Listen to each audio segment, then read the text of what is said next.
കൊച്ചേട്ടൻ്റെ കത്ത്. ഒസീഞ്ഞു പരിഹാസം പായസമാക്കാം. പ്രിയ DCL കൂട്ടുകാരെ, അർജന്റീനയും കേപ്പ് വെർദെയും തമ്മിലുള്ള ആവേശ പോരാട്ടം അന്ത്യത്തോടടുക്കുകയാണ്. അമേരിക്കയിലെ മിയാമി സ്റ്റേഡിയം 2026 ഫിഫ വേൾഡ് കപ്പിലെ ഏറ്റവും വികാരഭരിതമായ രംഗങ്ങൾക്ക് സാക്ഷ്യം വഹിക്കുകയാണ്. ജനകോടികളുടെ രോമാഞ്ചമായ കാൽപന്ത് കളികളുടെ മഹാരാജാവ് ലയണൽ മെസ്സിയുടെ 5ലധികം ഷോട്ടുകളാണ് കരിങ്കൽ ഭിത്തിയിലിടിച്ച് തെറിക്കുന്നത് പോലെ ഗോൾ മുഖത്തിൻ്റെ നാനാവശങ്ങളിലേക്കും ചിതറി വീഴുന്നത്. അവസാനം അർജന്റീന കഷ്ടിച്ച് കടന്നുകൂടുമ്പോൾ തൻ്റെ ഏറ്റവും കൂടുതൽ ഗോളുകൾ തടഞ്ഞു തെറിപ്പിച്ച ആ ഗോൾ കീപ്പറിന് സ്വന്തം ജേഴ്സി ഊരി നൽകി ലയണൽ മെസ്സി ആദരിക്കുകയാണ്. കുറ്റിത്താടിയും ചുളുങ്ങിയ മുഖവുമായ ഒരു മനുഷ്യൻ നിന്ന് കരയുകയാണ്. 5 ലക്ഷത്തിലധികം മാത്രം ജനങ്ങളുള്ള തൻ്റെ കൊച്ചു രാജ്യത്തിൻ്റെ വിലാസം ആകാശത്തോളം ഉയർത്തിയ കളിക്കളത്തിലെ ആ കാരണവരുടെ പേര് ജോസിമർ ജോസെ എവോറ ഡയസ് എന്നാണ്. എന്നാൽ അയാൾ ഇന്ന് ലോകമെമ്പാടും അറിയപ്പെടുന്നത് കുഞ്ഞു മുത്തശ്ശി എന്നർത്ഥം വരുന്ന ഒസീഞ്ഞോ എന്ന ഓമന പേരിലാണ്. 1986 ജൂൺ 3 കേപ്പ് വെർദെ രാജ്യത്തിലെ സാവോ വിസെന്റ് ദ്വീപിൽ അതിദരിദ്രനായി ജനിച്ച ഒസീഞ്ഞോയാണിത്.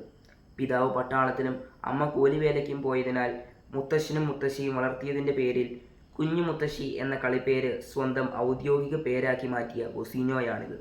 ഫുട്ബോൾ കളിയോടുള്ള അടങ്ങാത്ത അഭിനിവേശം മൂലം കളിക്കളം കിടപ്പാടമാക്കിയെങ്കിലും ഉയരക്കുറവ് മൂലം പരിശീലകർ പരിഹസിച്ചിറക്കിവിട്ട ഒസീഞ്ഞോയാണിത്.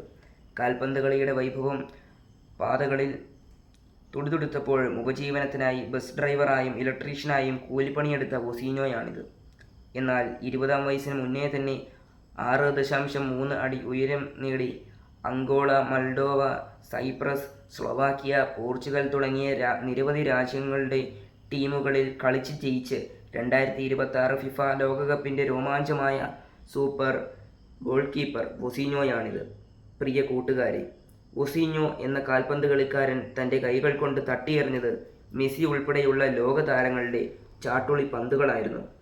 അല്ല, കളിക്കളത്തിൽ അയാൾ സാഗൂതം സശ്രദ്ധം ഗോൾമുഖത്ത് മിഴിപൂട്ടാതെ നിന്ന് നാനാവശങ്ങളിൽ നിന്നും പലരും വീശിയടിച്ച പന്തുകൾ കൃത്യമായി തട്ടിമാറ്റിയിട്ടുണ്ട്.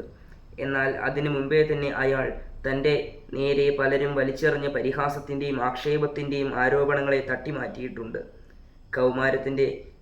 കൗമാരത്തിൽ കളിക്കളത്തിലെ കുള്ളൻ വിളികളെ അയാൾ തെറ്റിത്തെറിപ്പിച്ചു. പൊക്കക്കുറവിൻ്റെ കളിപ്പേരുകൾക്കൊപ്പം മുത്തശ്ശനെയും മുത്തശ്ശിയെയും ദൈവത്തെ പോലെ അനുസരിച്ചപ്പോൾ കൂട്ടുകാർ വിളിച്ച കുഞ്ഞു മുത്തശ്ശി എന്ന പരിഹാസ പേര് കൊണ്ട് അയാൾ ജീവിത മധുരത്തിൻ്റെ പായസമുണ്ടാക്കി. തന്നെ തളർത്താനും പരാജയപ്പെടുത്താനുമായി അരികിലുള്ളവർ വലിച്ചെറിഞ്ഞ ആക്ഷേപങ്ങൾ അയാൾ തൻ്റെ പ്രതിരോധശേഷിയുടെ ആഹാരമാക്കി. കൂട്ടുകാരെ, ജീവിക്കാനും അതിജീവിക്കാനും നിങ്ങൾ പരിശ്രമിക്കുമ്പോൾ നിങ്ങളുടെ പരിഹാസത്തിൽ നിന്നും ഉയരുന്ന പരിഹാസങ്ങളെ പായസം പോലെ രുചിച്ചേർക്കാൻ നിങ്ങൾക്ക് കഴിയും. ഗാലറികളിൽ ഇരുന്ന് കമൻ്റ് അടിക്കുന്നവർ മെയ്യനങ്ങി കളിക്കുന്നവരല്ല, വെറും കാണികൾ മാത്രമാണെന്ന് ഓർക്കുക. നിങ്ങളുടെ വിജയത്തിനായി കളിക്കാൻ നിങ്ങൾ മാത്രമേ ഉള്ളൂ എന്നോർക്കുക. വിജയാശംസകളോടെ സ്വന്തം കൊച്ചേട്ടൻ.